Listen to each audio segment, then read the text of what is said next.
Assalamualaikum warahmatullahi wabarakatuh. Halo teman-teman semua, dengan saya Zahwa Kaila Syifa. Masih dengan materi MTJNA, kita memasuki pembahasan mengenai firewall. Firewall sendiri itu ada banyak sekali. Langsung saja kita ke pembahasan yang pertama, yaitu konsep chain. Mikrotik memiliki fitur bernama firewall yang berfungsi untuk melakukan filtering, forwarding, dan marking terhadap paket data yang berjalan melewati router. Agar setiap fungsi dan fitur firewall ini berjalan lebih baik dan optimal, kita perlu menambahkan rule atau alur yang sesuai, yaitu dengan menggunakan chain. Perhatikan, chain input digunakan untuk memproses paket yang masuk ke dalam router, sedangkan output digunakan untuk memproses paket yang keluar dari router. Dan kemudian ada forward, yaitu memproses paket yang hanya melewati router. Yang kedua ada konsep if then. Jadi if artinya adalah yang jika, sedangkan then adalah maka. Langsung saja kita terapkan konsep ini ke mikrotik. Di sini saya sambungkan dengan Winbox, kemudian pilih menu IP dan pilih firewall. Pada tab filter rule, kita klik tanda add. Nah, konsep if terdapat pada bagian general, yang artinya parameter yang menentukan suatu paket diizinkan atau diblokir. Paket yang dimaksud ada banyak sekali, misalkan IS, MP, UDP, dan lain-lain. Jadi paket yang akan difilter memiliki settingan sesuai kebutuhan. Kemudian untuk konsep then ada di menu action. Inilah penentuan apakah paket tersebut akan di-accept atau drop. Langsung saja kita coba untuk blokir facebook.com dari PC pada konsep I, yaitu general. Di bagian chain kita isikan forward karena ia melewati router. Untuk di bagian SCR kita bisa isikan IP laptop kita. Di bagian DST kita misalkan IP Facebook. Nah, untuk mengetahui IP Facebook, teman-teman bisa buka comment prompt, kemudian ketikkan nslookup facebook.com, maka ia akan menampilkan IP dari Facebook tersebut.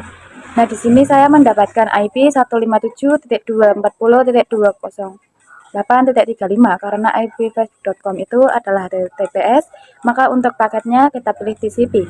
Karena HTTPS termasuk ke dalam TCP, kemudian kita isikan port untuk HTTPS 443, kemudian untuk actionnya kita pilih drop untuk memblokir akses facebook.com. Nah, kira-kira seperti inilah konsep dari if dan atau konsep jika maka. Yang ketiga, konsep strategi. Jadi konsep strategi pada firewall filter terdapat dua, yaitu accept view, drop any, dan drop view. Accept any dari topologi kita memiliki 5 buah VC yang akan kita coba untuk konsep ini. Yang pertama, kita coba dua komputer agar tidak bisa ping ke internet, sedangkan yang lainnya bisa. Dan yang dua, kita coba kebalikannya. Untuk kasus pertama, kita akan gunakan strategi kedua, yaitu drop view accept n dan accept n karena artinya blokir. Kita gunakan strategi kedua, yaitu drop view accept n karena artinya blokir beberapa dan izinkan yang lainnya. Sedangkan untuk kasus yang kedua ini, dia bisa gunakan strategi accept view drop n. Yang keempat yaitu studi kasus. Beberapa kasus yang akan kita coba diantaranya adalah hanya beberapa VPC yang bisa ping router, sisanya tidak bisa. Kemudian hanya beberapa VPC yang bisa ping server, sisanya tidak bisa. Lalu hanya beberapa VPC yang tidak bisa akses internet, sedangkan yang lainnya bisa. Dan yang terakhir, kita akan mencoba memblokir YouTube. Langsung saja kita coba pada kasus pertama. Di sini teman-teman pastikan semua perangkat atau topologi telah running atau menyala. Kita akan buat hanya VPC 1 yang bisa ping router. Teman-teman bisa buka Winbox-nya dan pilih menu IP, kemudian pilih firewall. Di bagian filter rule kita klik tanda plus. Nah, untuk kasus ini kita bisa gunakan SIM-nya input karena source address-nya berasal dari VPC dan berakhir di router. Dan untuk strategi yang kita gunakan adalah accept view drop any. Lalu pada bagian src IP kita masukkan IP VPC 1, kita bisa cek dengan IP. So IP, nah di sini saya mendapatkan IP 192.168.99.254. IP tersebut kita masukkan ke dalam kolom src address. Kemudian untuk protokol yang kita gunakan adalah ICMP. Karena VPC 1 kita izinkan untuk akses internet, maka di bagian action kita pilih accept. Jika sudah, kita klik apply dan oke. Di sini kita telah berhasil melakukan accept view. Sekarang kita bisa lanjut untuk membuat rules ini. Langsung saja kita bisa klik add. Kemudian pada chain kita pilih input. Kali ini IP-nya kita biarkan kosong. Selanjutnya untuk protokol yang akan kita gunakan adalah ICMP, karena nantinya VPC 2 hingga VPC 5 kita buat agar tidak dapat melakukan ping.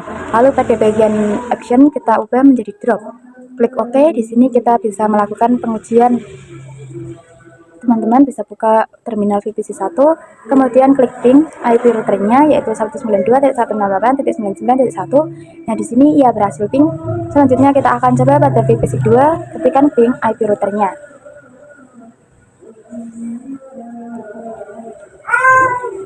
Nah, di sini akan muncul timeout. Begitu juga dengan VPC yang lainnya.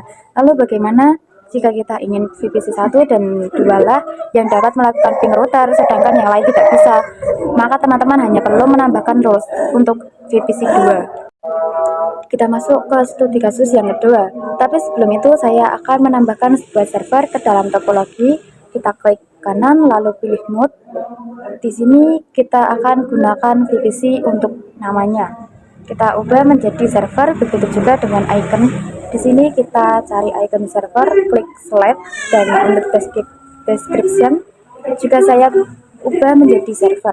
Kemudian klik save. Untuk servernya akan saya sambungkan dengan router. Nah, di sini jika sudah, kita bisa melanjutkan mengenai studi kasus yang kedua, yakni membuat beberapa VCC bisa ping ke server dan sisanya tidak bisa. Pertama-tama kita identifikasi type chain yang akan kita gunakan, karena kita akan mencoba ping dari VPC ke server. Karena ia melewati router, maka kita akan menggunakan chain forward. Di sini kita akan konfigurasi IP-nya terlebih dahulu. Pada SR3 kita tambahkan IP-nya di mikrotik, misal 192.168.88.1/24. Selanjutnya kita juga bisa konfigurasi di servernya. Kita ketik IP dan IP-nya, misal 192.168.8.2, dan kita definisikan gateway-nya menggunakan IP mikrotik. Jika sudah, kita bisa buka winbox dan pilih menu IP dan klik firewall. Untuk role sebelumnya kita bisa disable terlebih dahulu dengan klik tanda silang, kemudian kita add pada bagian chain. Kita gunakan forward. Untuk store address-nya kita gunakan IP milik VPC 3 dan 4. Di sini kita cek terlebih dahulu.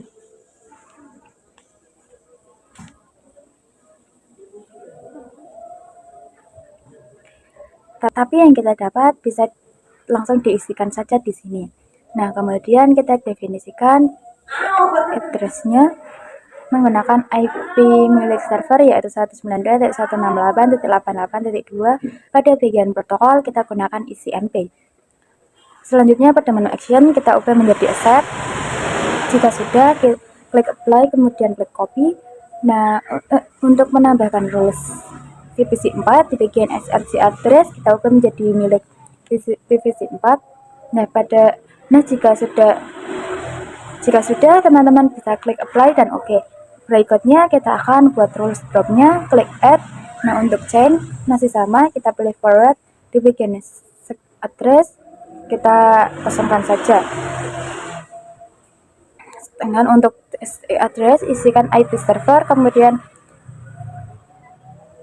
untuk protokol kita gunakan ICMP. Lalu di bagian action kita ubah menjadi drop. Jika sudah, kita bisa klik OK.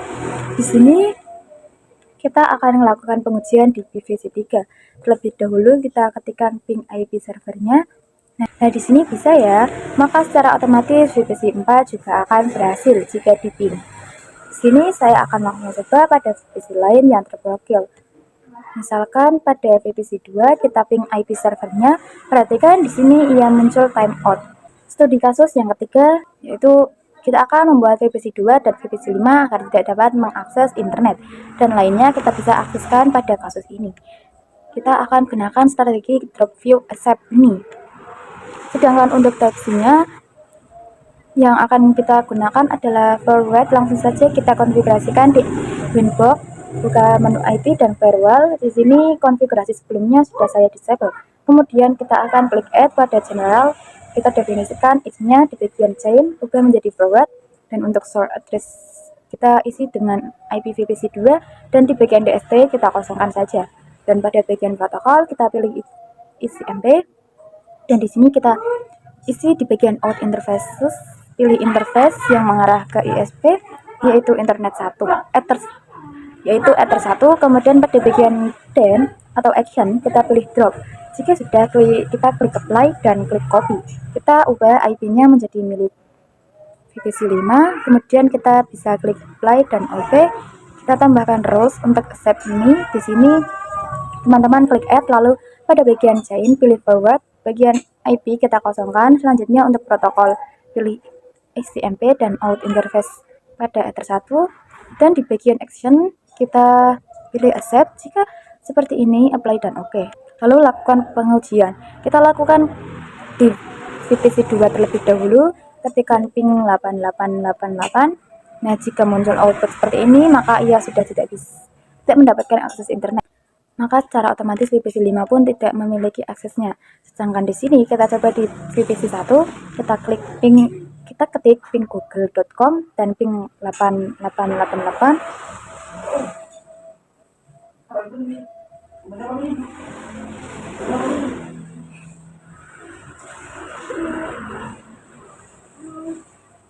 Maka ia akan memberikan output TTL, yang artinya VPC 1 dapat berakses internet.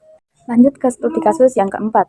Sebelum melanjutkan studi kasus yang keempat ini, kita akan menambahkan satu perangkat lagi pada topologi, dan perangkat ini memiliki tampilan GUI.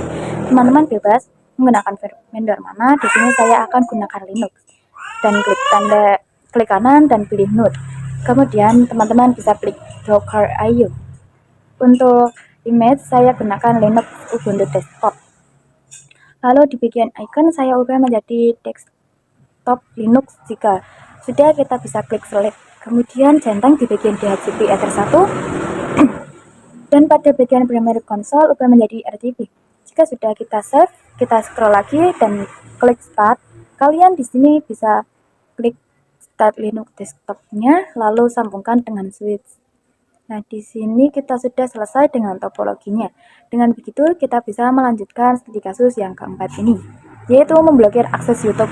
Untuk konfigurasi final filter, sebelumnya sudah saya disable. Kali ini semua PC akan kita blokir aksesnya. Lalu kita akan menggunakan strategi drop ini. Di sini klik add, pada bagian chain pilih forward karena YouTube melewati interface yang mengarah ke ISP. Untuk SRC address-nya kita bisa kosongkan saja karena kita akan memblokir seluruh klien. Kemudian di bagian protokol kita pilih HTTPS atau TCP, dan kita berikan port milik HTTP yaitu 443 di kolom TLS port. Berikutnya kita ke tab Advanced TLS, kita tuliskan bintang youtube.com bintang. Nah, ini menandakan segala kata apapun yang mengenai unsur youtube.com itu akan otomatis terblokir. Selanjutnya pada menu action kita pilih drop. Nah, jika sudah seperti ini, kita bisa klik apply dan OK. Selanjutnya kita lakukan pengujian. Di sini kita pergi ke tampilan browser berbasis GUI milik Linux. Kita klik di bagian Chrome, klik pada pojok kanan. Kita akan mengakses melalui jaringan private, yaitu New Incognito Windows atau mode samaran. Setelah itu kita coba ketik youtube.com. Perhatikan ia tidak akan bisa diakses karena sudah terblokir. 8 adalah firewall log. Log merupakan fitur yang digunakan untuk menampilkan informasi atau aktivitas yang ada pada router. Nah, kita dapat membuat atau menambahkan aktivitas melalui firewall filter dengan menggunakan action log. Selanjutnya adalah NTP. NTP yaitu Network Time Protocol, merupakan pengaturan waktu pada mikrotik. Salah satu fungsi dari firewall ini yaitu memblokir berdasarkan waktu, namun NTP perlu melakukan sinkronisasi waktu terhadap perangkat. Dan satu jaringan, istilah lain dari NTP adalah SNTP, yaitu merupakan NTP dengan versi lebih sederhana dan cocok digunakan untuk jaringan skala kecil dengan kemampuan yang terbatas. Untuk metode NTP ada 4. Yang pertama adalah server sebagai penyedia pool, yang kedua ada klien sebagai penerima, dan yang ketiga ada peer mode, serta yang terakhir ada broadcast dan multicast.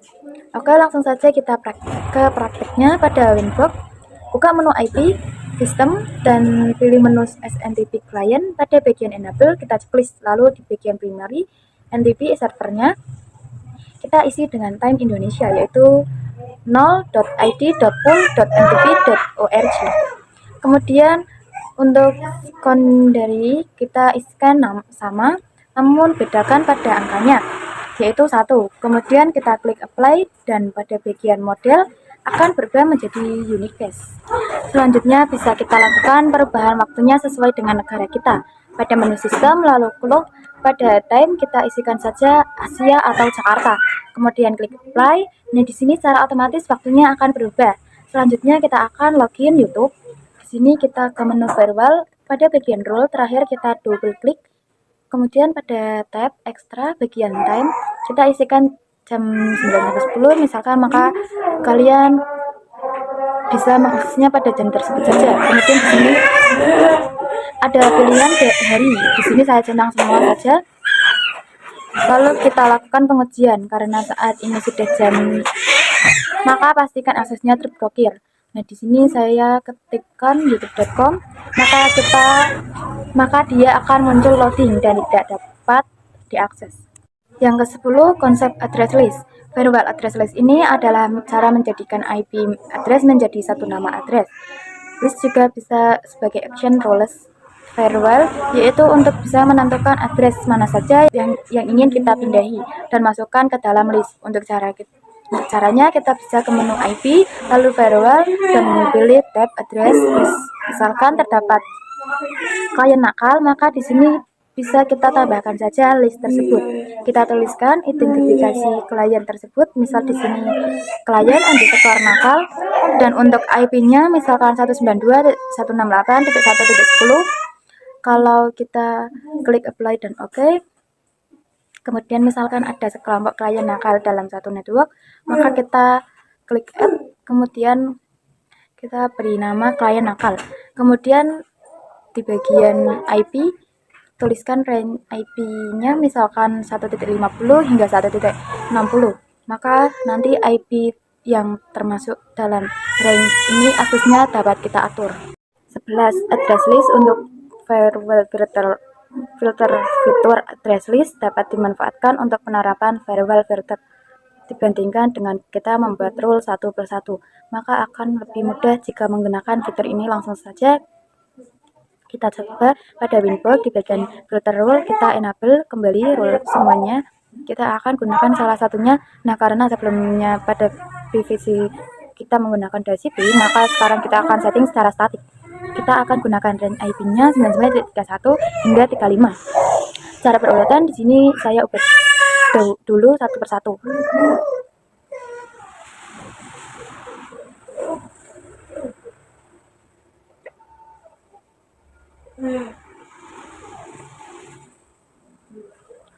Jika sudah, kita akan membuat beberapa VPC dapat mengakses router, sedangkan yang lain tidak bisa, yaitu dengan menggunakan firewall filter.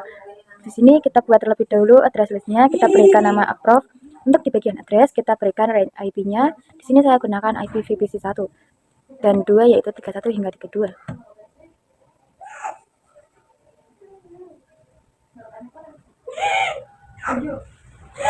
Jika sudah, kita klik apply dan OK, kemudian kita ke menu filter role. Di sini kita gunakan salah satu role yang diizinkan di bagian SRC address, kita kosongkan, kemudian di bagian tab advance kita pilih address list yang bernama approve. Untuk assign kita pilih accept, lalu kita apply dan OK. Selanjutnya lakukan pengujian pada VPC 1 yang akan kita coba ping ke router, yaitu 99.1. Di sini sudah berhasil ping, maka secara otomatis VPC 2 ya juga bisa kita ping. Di sini langsung saja untuk ping router dari VPC lain. Nah, di sini akan muncul timeout karena aksesnya sudah kita drop atau tidak diizinkan. Plus address list untuk firewall NAT. Untuk materi ini kita akan mencoba terapkan pada satu device ini ya. Membuat beberapa VPC saja yang bisa internetan dan sisanya tidak bisa. Saya definisikan VPC 1 hingga 4 lah yang dapat mengakses internet. Langsung saja kita konfigurasikan di Winbox. Pertama-tama kita bisa membuat address list terlebih dahulu dengan klik. Kemudian untuk nama saya berikan VPC 1 hingga 4. Lalu bisa kita tuliskan IP-nya 192.168.99.31 sampai 99.34. Kalau sudah, kita klik apply, lalu kita ke menu NAT dan double klik pada rules-nya. Untuk C-nya kita gunakan src NAT. Lalu pada bagian advance, pada menu address list kita isi dengan yang sudah kita buat tadi, yaitu VPC 1 hingga 4. Kemudian untuk bagian action-nya kita pilih yang masquerade karena kita ingin mentranslate ke kumpulan IP private menjadi IP public. Lalu apply dan oke. Langsung saja kita lakukan pengujian di VPC 1. Kita bisa ping ke internet menggunakan ping 8888. Jadi dia akan berhasil ping. Selanjutnya kita coba ke VPC 5, maka akan muncul timeout karena sudah setting yang dapat mengakses internet hanyalah VPC 1 hingga 4. Selanjutnya firewall NAT src NAT, di mana NAT memiliki definisi network address translation yang berfungsi untuk mentranslate IP private menjadi IP public. Jenis NAT itu ada dua type yang bisa kita gunakan, ada yang namanya source NAT dan juga destination NAT. Tentu keduanya memiliki perbedaan. Source NAT itu digunakan ketika klien yang ada di dalam router ingin keluar akses ke internet, sedangkan klien destination itu kebalikannya, yaitu ada jaringan dari luar ke jaringan klien. Jika di menu if kita menentukan apa yang kita gunakan, apakah src NAT atau DST NAT, sedangkan di menu dan den kita menentukan apa yang kita dilakukan pada source NAT.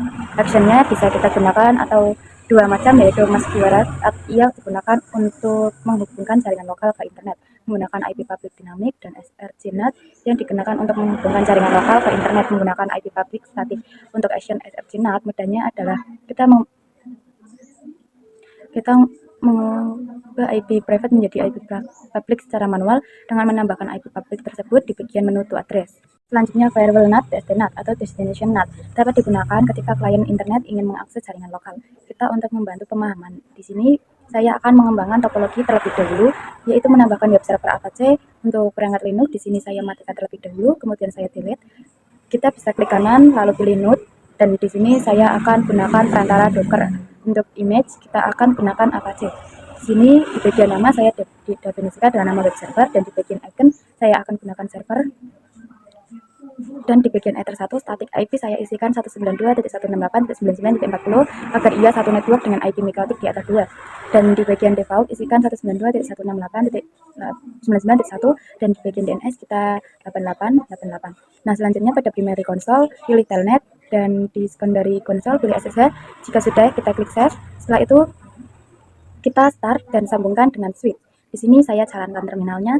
Di sini kita cek IP-nya terlebih dahulu menggunakan perintah if config. Nah, ia sudah running dan IP-nya sudah tersetting.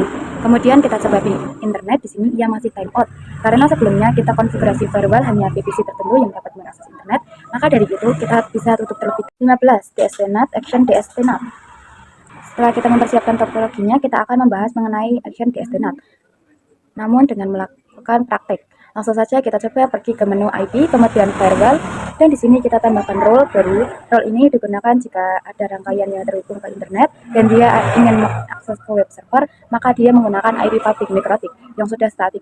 Di sini saya sudah mempersiapkan IP publicnya. Di bagian menu addresses saya memiliki 4 IP public yang berbeda di address 1. Teman-teman bisa pause pada bagian ini untuk melihat lebih detail, maka di sini saya lanjutkan untuk membuat role-nya. Di bagian general untuk giant kita pilih yang DST NAT. Kemudian di bagian protokol karena dia ingin akses ke web server maka gunakan TCP. Kemudian di bagian DST portnya kita isikan 8181 sehingga nanti jaringan ataupun perangkat yang terhubung ke jaringan kita dia harus menggunakan port 8181. Nah, bagian DST yang kita isikan IP public mikrotik yang statik, di sini saya gunakan 192.168.2.20.136. Kemudian di bagian action bisa kita pilih action DST NAT. Kemudian di bagian address kita isikan IP address-nya si server, yaitu 192.168.99.40 untuk port karena web server itu menggunakan protokol TCP. Jadi portnya itu 80. Nah, jadi sudah Nah, jika sudah kita bisa langsung klik OK, kemudian lakukan pengujian. Teman-teman buka jendela baru di browser, kemudian ketikkan IP public server dan portnya. Nah, di sini muncul web server is running, maka inilah tampilan dari Apache-nya. 16. DNS server. Sebelum saya melanjutkan action pada DSTNet, yaitu RETI, kita bahas mengenai DNS terlebih dahulu. DNS server atau domain name system adalah sistem yang berfungsi untuk mengkonversi atau mentranslate alamat IP ke domain ataupun sebaliknya dari domain ke IP. DNS server ini bisa digunakan apabila kita mempunyai kumpulan server pada jaringan lokal dan bisa diakses menggunakan domain. Langsung saja kita buka aplikasi Winbox. Teman-teman pilih menu IP dan klik menu DNS pada bagian allow request, kita centang, kemudian kita di bagian start. Kemudian klik di bagian statik. Di sini teman-teman bisa add. Kalau pada bagian nama saya berikan server 1.domain.mydomain.com, yaitu untuk server satunya. Kemudian pada address kita isikan IP milik server 1. Lalu kita bisa klik apply dan klik copy. Di sini untuk namanya ubah menjadi server 2.mydomain.com. Kalau saya isikan addressnya menjadi address milik web server Apache. Jika sudah, kita bisa klik apply dan OK. Kemudian kita akan uji di VPC 1 untuk melakukan ping domain. Di sini teman-teman pastikan server sudah mendapatkan IP dan DNS pada VPC sudah diubah menjadi IP router. Oke, langsung saja kita coba ping ke server 1 terlebih dahulu. Nah, di sini ia berhasil ping. Selanjutnya kita akan coba untuk ping server 2. Perhatikan ia juga berhasil. 17 DSTNet action redirect. Redirect digunakan ketika akan membelokkan trafik router itu sendiri. Contohnya seperti hotspot ke web proxy, DNS server, router, dan lain-lain. Jadi ketika kalian ingin mengakses domain ke server, maka router akan melakukan action redirect. Agar lebih mudah dipahami, kita bisa buka aplikasi Winbox pada menu IP firewall di bagian. Nah, kita bisa klik add, kemudian ke tab action. Di sini kita coba pilih DST-nya. Nah, perhatikan ada kolom to address. Jadi kita bisa menentukan ingin melemparnya kemana, sedangkan kita jika menggunakan redirect dia tidak ada tuh addressnya karena paketnya akan dilempar ke router sendiri. Langsung saja kita coba terapkan pada DNS server. Tetapi sebelum itu VPC yang kita miliki harus menggunakan DNS mikrotik di Ethernet 2, yaitu 192.168.99.1. Lalu bagaimana jika IP DNS-nya bukanlah IP mikrotik seperti 88? Misalkan, maka kita tidak bisa melakukan pengujian karena sebelumnya kita telah konfigurasi DNS dengan spesifikasi menggunakan IP mikrotik. Jadi kita bisa menggunakan action redirect ini ketika kita buka Winbox-nya. Di sini kita tambahkan tool baru, kemudian di bagian general kita gunakan DSTNet. Lalu untuk protokol, karena ini kasusnya DNS, kita menggunakan protokol UTP. Kemudian untuk portnya adalah 53. Selanjutnya untuk di bagian DST address kita isikan IP DNS-nya VPC. Setelah kita 8888 sehingga nanti VPC yang menggunakan IP DNS 8888 kita bisa akses ke domain server kita. Kemudian dan kita ke menu action, pilih retail, kemudian klik apply dan OK. Selanjutnya kita lakukan pengujian. Nah, di sini kita ping servernya. Nah, di sini dia berhasil ping. Lalu bagaimana jika DNS-nya bukan hanya 8888? Maka pada bagian role-nya bisa kita ubah. Di sini bagian DST address kita tutup saja dengan apply dan OK. Maka seluruh VPC yang menggunakan IP DNS beberapa pun itu kita bisa mengakses server 1 atau server 2. Kita bisa lakukan pengujian di VPC lain dengan ping server 1, maka di sini perhatikan VPC-nya bisa ping ke server 1. Jadi seperti itu saja untuk video mengenai firewall kali ini. Saya ucapkan terima kasih untuk teman-teman yang sudah menonton hingga akhir. Wassalamualaikum warahmatullahi wabarakatuh.